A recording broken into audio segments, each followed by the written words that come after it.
Jensen Huang's keynote still underway at Nvidia's GTC conference. Kristina Partsinevelos is live from that conference in Washington, D.C. for today's Tech Check. Kristina, what have you learned?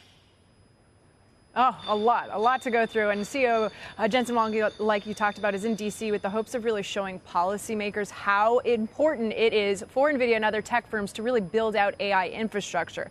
So to answer your question, Leslie, now for the news of the keynote, which is underway, Nvidia is partnering with Oracle and the Department of Energy to build the DOE, Department of Energy's largest AI supercomputer, which would involve 100,000 Nvidia Blackwell GPUs and another system adding 10,000 more Blackwell GPUs in 2026.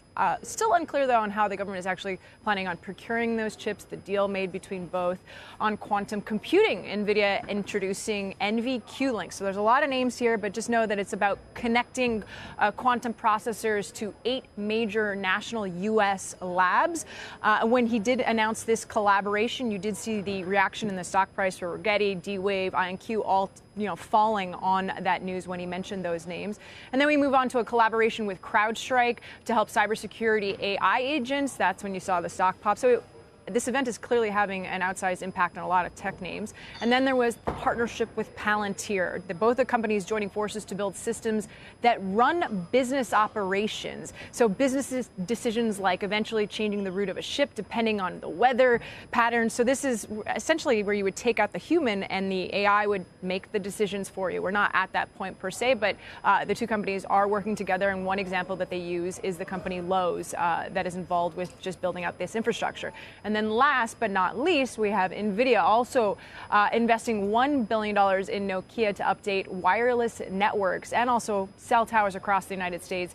This AI RAN market, which is what it's called, it is expected to hit roughly $200 billion by 2030, according to Jensen Huang. And T-Mobile will start testing it in 2026.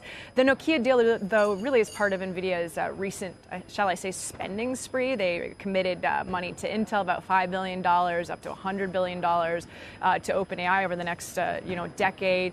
And so that's why you're just seeing such an outsized reaction. Nokia's share price up now almost 24%. The stock was initially halted, and that's because they're essentially giving Nvidia almost a 3% stake, 2.9% stake in the company. And then I'll just end on this, Leslie, because of all the conversations that are going on in China. President Trump and President Xi are meeting Thursday, Korea, for trade talks. And guess who is also heading to Korea? Jensen Huang, who is going to be there. And I have to say, from all of the CEOs that I spoke to at this event, from Vertiv to Cadence to Perplexity, et cetera, everybody seems to be very, very bullish on the outcome of these talks. And I'm wondering, do they know something we don't? I don't know, but or maybe they have to be bullish because they are the CEOs of said companies, and the future revenues would rely on a good relationship with China. I don't know, but everybody seems to think positive things for semiconductors. CJ Muse from Cantor Fitzgerald telling me it's not priced in a lot of these stocks, including AMD.